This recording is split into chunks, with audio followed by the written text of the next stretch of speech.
Brant's lifestyle is definitely peculiar. Dropping massive anchors, swinging around like a maniac, and cosplaying as a pirate, he does a lot of things. But the same could be said about his playstyle. Not only can he deal a lot of damage, but he is also the perfect teammate for a lot of units. And so in this video, I'm going to showcase Brant's abilities, explain what's the best way to build him, and in which teams he thrives. So if you're interested in learning how to build Brant, or still trying to decide if he's worth pulling for, then this is the best video to watch.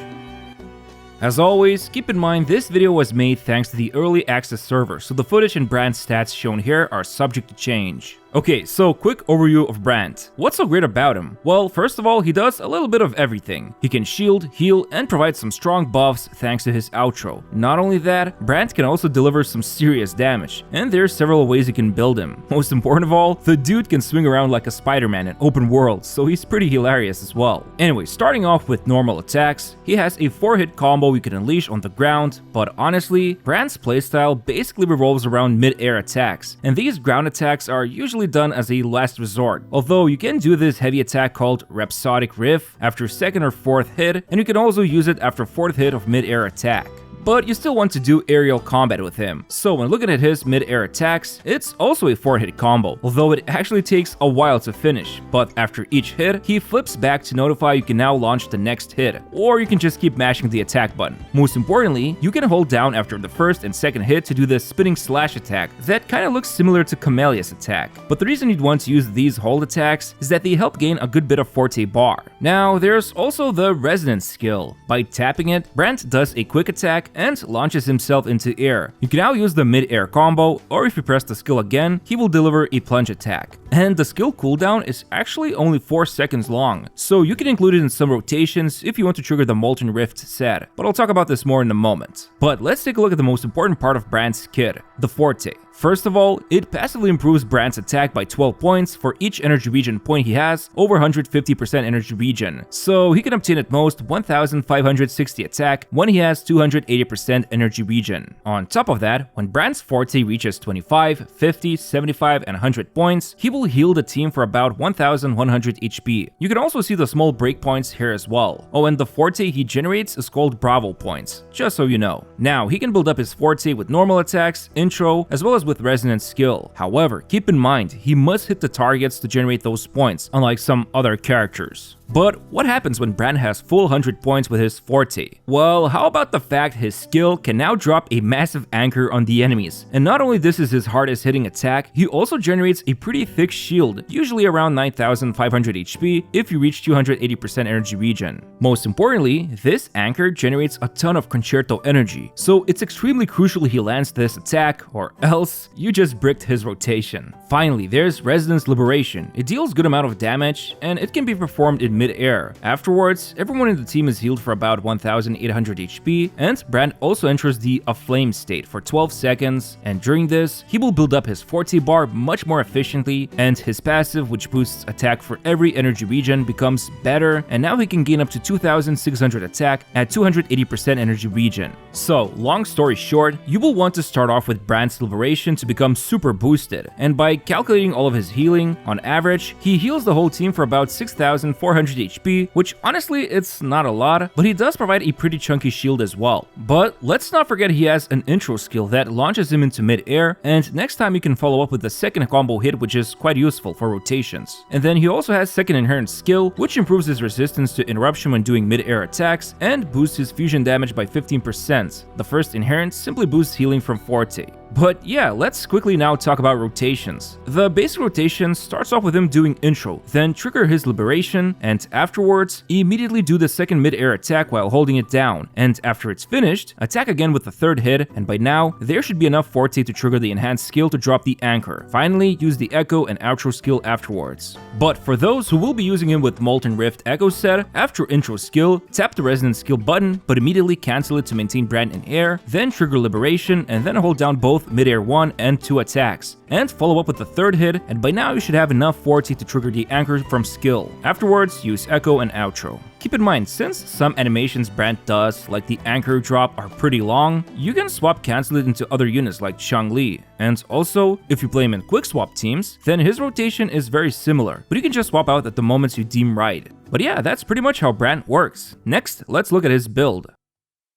Okay, so first of all, the biggest goal when building Brant is to aim for as much energy regen as possible, since his healing and shielding depend on it, but more importantly, he can gain a ton of attack, which maxes out at 280% ER. However, currently at least, reaching the 280% ER cap is only possible with his signature, so just aim for as much ER as possible. Finally, keep in mind the majority of his damage is treated as basic attack damage, so anything that boosts it is also great. Oh, and as you can see, this is the recommended abilities leveling order. Now, the situation with Brant's weapons is a bit bleak, I won't sugarcoat it. Basically, his signature on Flickering Valor not only provides a massive 77% energy regen substat, but the passive also gives him a raw 8% crit rate and can boost his basic attack damage by up to 48% essentially. But the thing is, the next best option, Red Spring, is already behind by about 20% damage potential. Same goes for Emerald of Genesis and Blazing Brilliance. They are both slightly weaker than Red Spring, although Emerald of Genesis does benefit more from multiple copies, since it will grant more ER, but overall, none of these weapons can provide that massive energy regen substat that his signature can. Still, there's also 4-star options, and as usual, while not as good as 5 stars, you can go for something like Lumingloss, the Battle Pass sword, which is alright, but there's also Overture, which provides some concerto points, and a pretty good energy regen substat, while Sword of Voyager is the 3-star option if you have nothing else better. For reference, here's other weapons you could use, but they are even weaker than previously mentioned options, and the closest that comes to free-to-play option would be Overture. However, long story short, if you truly care about maximizing your characters, I would strongly suggest pulling for Brant's signature then. Moving over to Echoes, Brant can utilize the new Tide Breaking set, but because the 5-set bonus only provides a 30% attribute damage boost when he has 250% energy regen, this can only be achieved with the signature or Emerald of Genesis when it's at max copies, and you get 5 high ER rolls. Same goes for Sword of Voyager, and then there's Overture, which can achieve it with about 3 high ER rolls. So all in all, this set is worth using with these weapons and conditions listed. Although, if you already farmed it, then it's fine to use it with other weapons, especially with Dragon of Dirge as the active echo, since it also gives extra 12% fusion and basic attack damage boosts. Still, the second best option is Molten Rift, which you can use with any weapon which has trouble reaching 250% ER, and with this, you'll want to use the Nightmare version of Inferno Rider for that 12% fusion damage bonus it grants passively. Finally, there's also Moonlit Cloud set, which obviously will severely reduce Brant's damage potential compared to something like Tide Breaking set. However, this will be kinda offset by any big DPS unit like Changli or Carlotta, thanks to Moonlit set's insane buffing plus Heron as the active echo,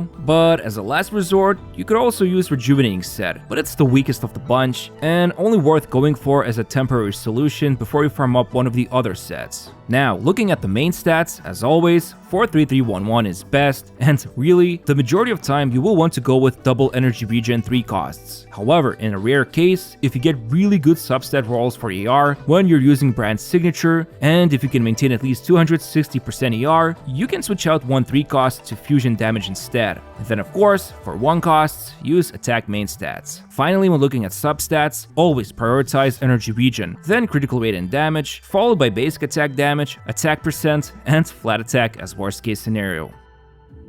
So, I'm not gonna lie, Brant can be used in quite a few teams since his role is quite flexible. Still, it's crucial to mention his outro, which amplifies the next unit's fusion damage by 20% and resonance skill damage by 25% for 14 seconds. So, a very formidable buff, and of course, the first team that comes to mind would be with Changli, since she can utilize both of these buffs. As for the third team member, I recommend going for Arena or Shorekeeper, can't go wrong with the classics, and keep in mind, as I said before, you can easily go for some quick swapping rotations together with Changli and Brant. Next, we have Carlotta teams. While she can only take advantage of the skill amplification, this team still ends up dealing a ton of damage. And as before, the third team member should be Verena, Shorekeeper, or honestly, go with another healer if you don't have one of the 5 stars. Same goes for any team comp, even previous Changli mention. But going back for some more fusion teams, pairing up with Chixia is great. She can utilize both buffs from Brant, and who doesn't love using Chixia, come on. But also there's Encore, who more or less will utilize both buffs too, but her damage output is all over the place. However, her playstyle is quite similar to Changli's, and you can go for some quick swapping goodness together with Brant. But as always, don't forget to include a healer in these comps. Finally, if you want to be the biggest pirate of them all, you can actually use Brant with Sanhua, whose outro amplifies basic attack attack damage by a whopping 38%, and not only that, Sanhua's field time is super short, so you can go for something like Moonlit set Sanhua to fully boost Brant's damage and turn him into a main DPS.